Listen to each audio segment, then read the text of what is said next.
Dans cette vidéo, on va parler ensemble d'un sujet que j'aime beaucoup, qui est l'upsell. Alors, peut-être que certains ne connaissent pas le terme, pas de panique, je vous l'explique tout de suite. On va aller sur nos fameuses petites slides. What the fuck is upseller? Eh bien, en freelance, upseller, c'est aller vendre des prestations supplémentaires de ce pourquoi on est venu nous chercher.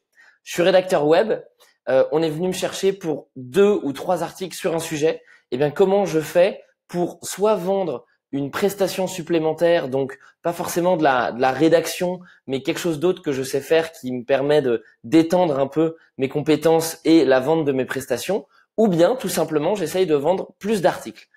C'est d'ailleurs ce qui sera le plus logique si on est vraiment ultra spécialisé en tant que rédacteur web. Eh ben, c'est vraiment la rédaction qui va être notre cœur de métier. On vient me chercher pour 2 ou 3 articles. Comment est-ce que je fais pour proposer à mes clients finalement de leur rédiger un article tous les mois supplémentaires alors qu'ils n'étaient pas venus me chercher pour ça, ou comment est-ce que je fais pour leur proposer de rédiger, puisqu'ils m'avaient demandé, on va dire 3 articles, d'étendre la série et de leur en proposer 6 parce que c'est plus pertinent. Un bon exemple d'upsell, pas dans le monde du freelancing, mais qui est très parlant, c'est quand on va au supermarché.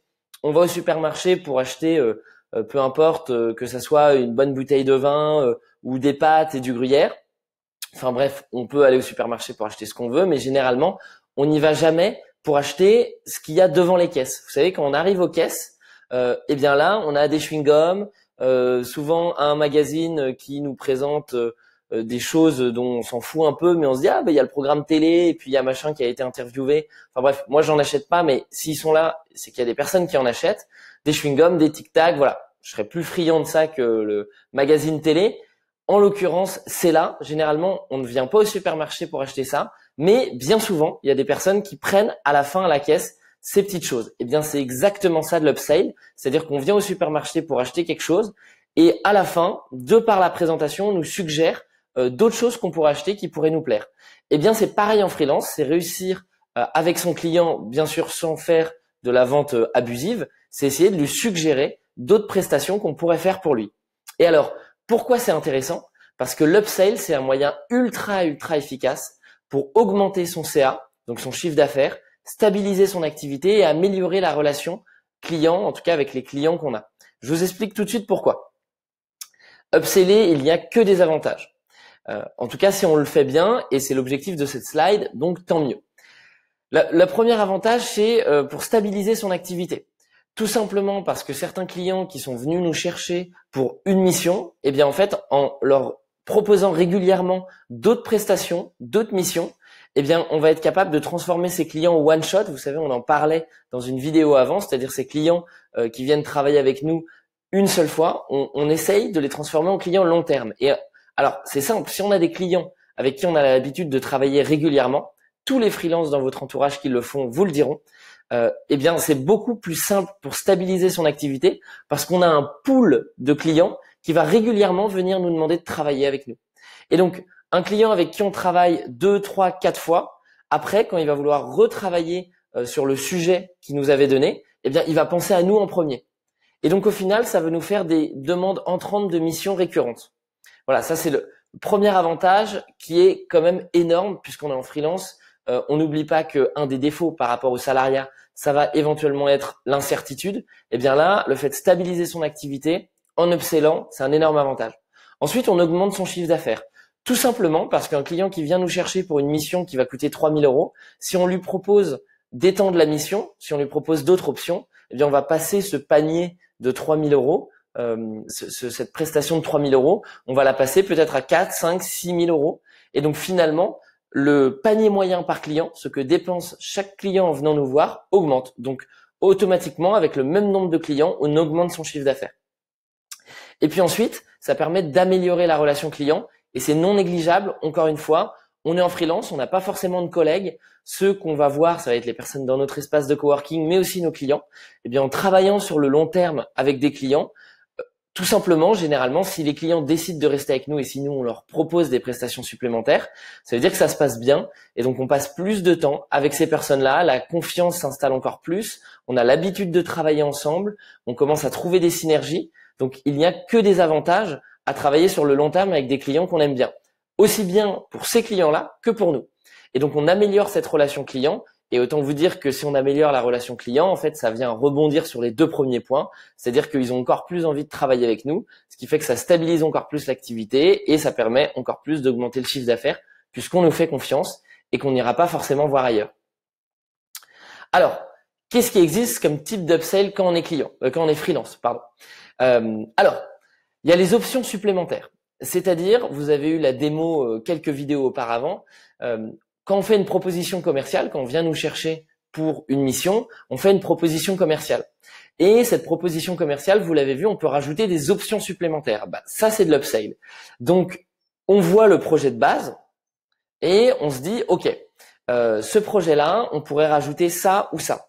L'idée, c'est de renforcer le projet de base. C'est-à-dire, c'est pas de le changer. Si on vient nous chercher pour de la rédaction web à la base, l'exemple que je vous donnais, eh bien, on ne va pas proposer de mettre en place de l'emailing. Ça, c'est une mission qui est complètement différente. De la rédaction web, ça va être, par exemple, je vous propose d'installer dans vos articles un petit encart pour récupérer des emails. Voilà. Ça, c'est quelque chose qui a un lien avec la mission de base. Si ça n'a pas de lien, c'est des nouvelles missions. Ça, c'est le 3e point. On le voit juste après. Donc, les options supplémentaires, c'est OK. Il y a cette mission de base. Qu'est-ce que je peux rajouter dessus pour que la mission soit encore plus complète en y associant des options? C'est l'exemple de la voiture.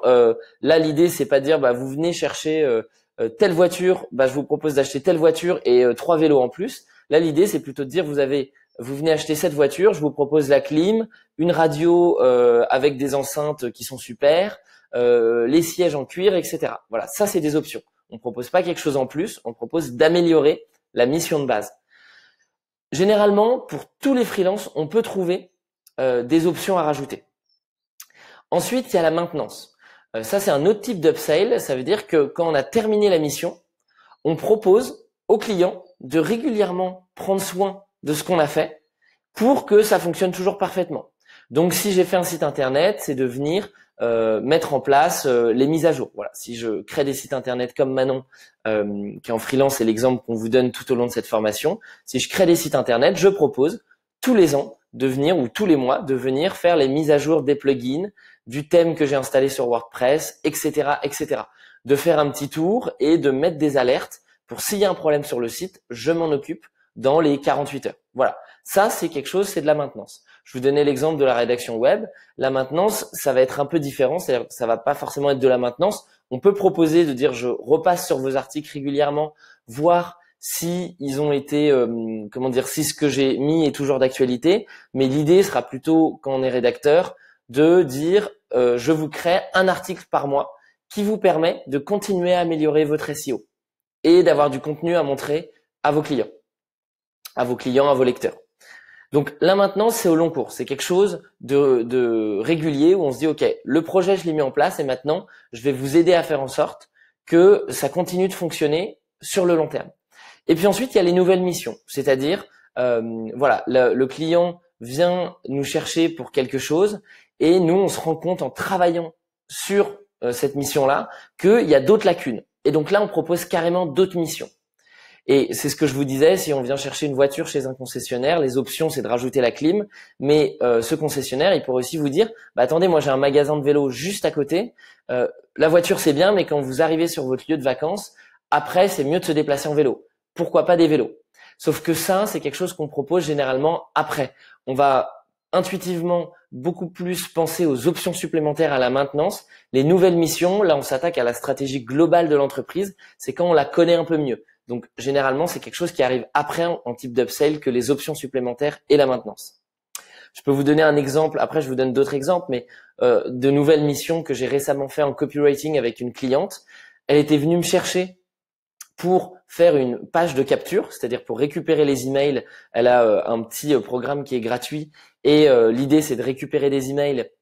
Donc, je devais améliorer cette page de capture pour améliorer le taux de conversion, combien de personnes laissent leur adresse email par rapport au nombre de visiteurs. Et en fait, une fois que j'ai vu ça, je me suis dit, OK, mais on va leur envoyer des emails. À quoi ressemblent les emails?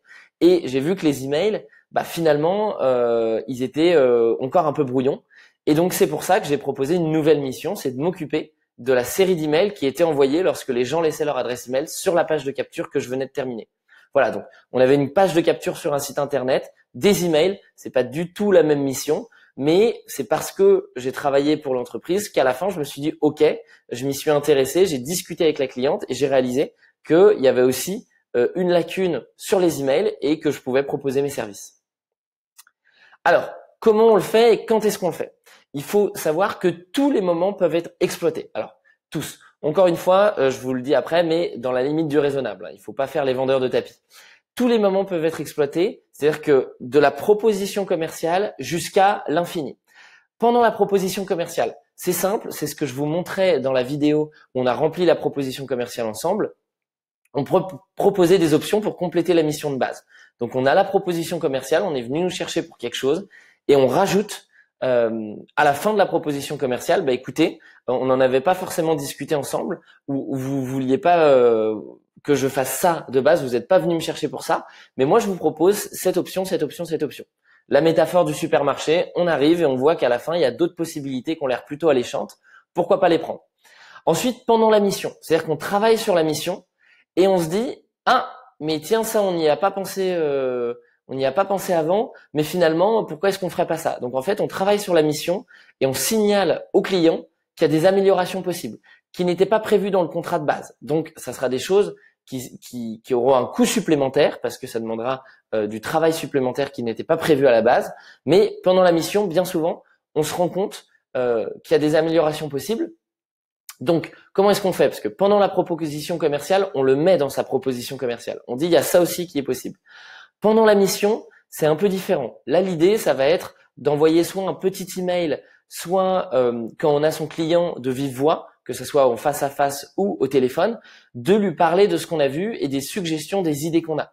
Alors, attention, pendant la mission, généralement, il faut éviter de détourner l'attention de son travail vers une mission potentielle qui pourrait arriver plus tard. Tout simplement parce qu'il faut pas sauter les étapes et il faut éviter de détourner l'attention parce que le client, dans ce cas, va uniquement penser « Ah oui, et tu pourrais me faire ça et ça » et va oublier la mission sur laquelle vous êtes en train de travailler. Donc, pourquoi pas, mais pendant la mission, ça va être, comment dire, un peu plus soft, ça va plutôt être comme si on suggérait une idée. Ça va pas être une proposition officielle comme dans la proposition commerciale. En fin de mission, là, c'est beaucoup plus stratégique. On vient de terminer sa mission. Généralement, on sait si le client est content ou pas. Et alors là, si on a identifié des actions qu'on aurait pu mettre en place ou des upsells qu'on peut faire, c'est-à-dire des nouvelles choses, des nouvelles missions qu'on pourrait proposer, en fin de mission, c'est un moment qui est très opportun. C'est-à-dire, on vient de terminer, on sait si son client est content ou pas. Et dans ce cas, on va être à même de proposer des nouvelles actions pour faire avancer l'entreprise. Donc là, ça peut être les types d'upsell que je vous ai présentés, de la maintenance, des options ou des nouvelles missions carrément. La fin de mission est très stratégique. Ensuite, il faut savoir que à la fin de la mission, les 3 premiers points, c'est les points de contact avec son client régulier. C'est-à-dire que quand on lui fait une proposition commerciale, quand on travaille pour lui et à la fin. Ça, c'est sur un temps qui finalement est assez limité. Mais on peut toujours proposer de nouvelles missions, de nouvelles options, de la maintenance à ses clients avec qui on n'a plus de contact depuis un petit bout de temps. Donc, une fois que la mission est terminée, au bout d'une semaine, un mois, 1 an plus tard, 10 ans plus tard. Comment est-ce qu'on peut faire ça? Tout simplement, on va prendre des nouvelles. Et généralement, on prend des nouvelles sur comment ça se passe, ce qu'on a mis en place ensemble, est-ce que ça fonctionne? Comment ça se passe de votre côté? On peut aussi envoyer un message pour dire, voilà, j'ai vu ça, peut-être que ça pourrait vous intéresser, voilà, j'ai pensé à vous, etc. Et dans ce cas, on va proposer des nouvelles pistes. Donc généralement, par politesse, on commence le message par prendre des nouvelles et savoir si tout se passe bien depuis qu'on a quitté le client, entre guillemets. Et puis ensuite, on dit, écoutez, j'ai pensé à vous parce que vous pourriez faire ça. Ou est-ce que vous avez pensé à ça? J'ai vu qu'une entreprise concurrente faisait ça. Qu'est-ce que vous en pensez? Finalement, c'est un peu comme du démarchage par email, ce que vous a présenté Pierre dans un module précédent. Mais là, on le fait avec des clients qu'on connaît déjà. Ce qui est beaucoup plus simple parce que comme on nous connaît déjà, on a cassé une certaine barrière et on n'a pas besoin de refaire tout ce travail de présentation, de qui on est, de est-ce qu'on travaille bien, etc. Et donc, il faut bien vous dire que vos clients avec qui vous avez déjà travaillé, si vous n'avez plus de nouvelles, c'est pas trop tard pour faire de l'upsell. Voilà, c'est un peu le message que je voulais transmettre avec ce dernier point. Je vous donne quelques exemples. Cyril, que vous connaissez peut-être un petit peu à travers la newsletter qu'on vous envoie, à travers les articles et les guides qu'on écrit et puis ces vidéos qu'on tourne. Cyril, donc, qui est un très bon ami avec qui on est en colocation, eh bien, lui, il fait des vidéos. Et qu'est-ce qu'il propose souvent en upsell? C'est qu'il propose donc ces vidéos qui généralement durent, on va dire, entre 1 minute 30 et 3 minutes, qui sont des présentations de concepts pour des entreprises innovantes, etc. Eh bien, il leur propose de faire des micro-capsules vidéo, donc des vidéos qui vont durer 10-15 secondes, à poster sur les réseaux sociaux, en l'occurrence Instagram.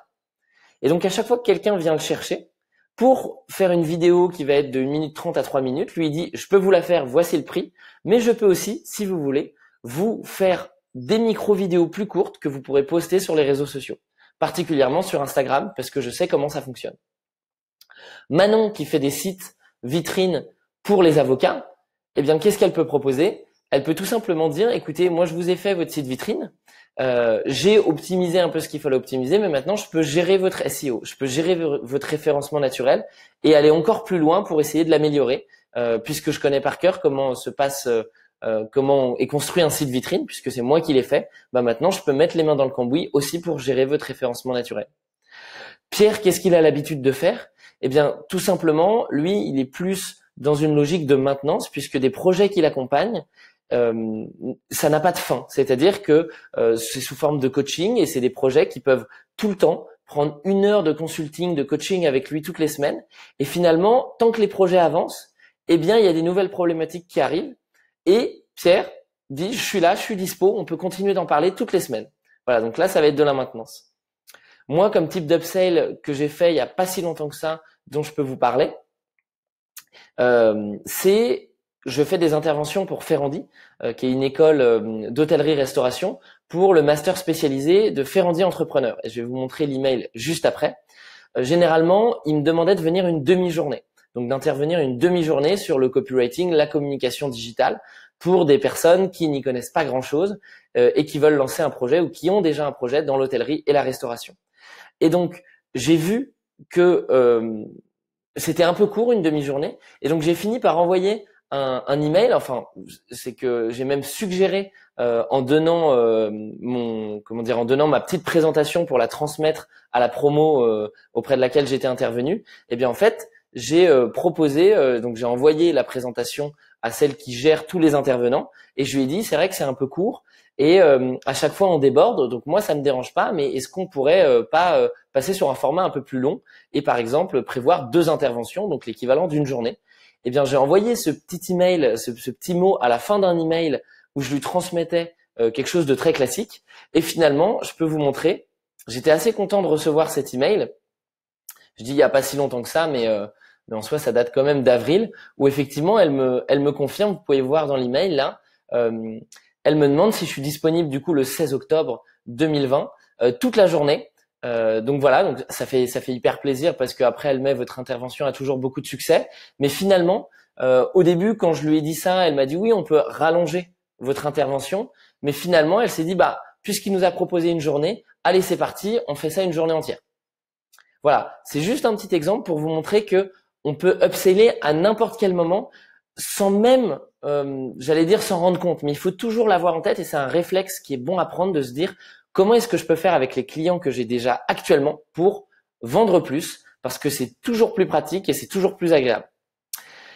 Alors, surtout à ne pas faire un gros attention, il n'y a rien de pire que de faire le vendeur d'assurance ou de tapis. Alors, je n'ai rien contre les tapis ou contre les assurances. C'est très pratique dans les 2 cas. Mais ce qu'il faut retenir, c'est qu'il faut proposer uniquement lorsque c'est pertinent. Pourquoi? Parce que si ce n'est pas pertinent, déjà, ils vont mal le prendre. Moi, si quelqu'un me propose quelque chose dont je n'ai pas besoin et je sens que la personne, c'est juste pour qu'elle me vende plus, je le sens et en fait, ça m'enlève toute la confiance que j'avais en la personne. Ensuite, si c'est pas pertinent, ça va servir à rien à votre client, donc il n'y aura pas de bons résultats derrière. Et puis ensuite, si ce n'est pas pertinent, ça se trouve, vous n'allez pas réussir à bien le faire parce que justement, ça sert à rien. Finalement, vous dites c'était juste pour vendre, mais je vois pas comment je vais le faire.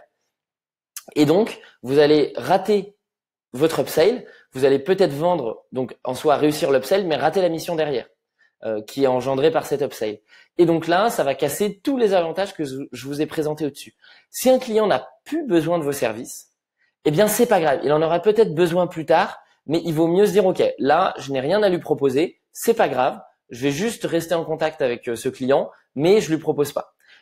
Bon, je vous avoue que c'est très rare que ça soit pas pertinent parce que on peut généralement toujours proposer un petit quelque chose, mais si vous ne le sentez pas, ne le faites pas parce que ça fera l'effet inverse de l'effet voulu.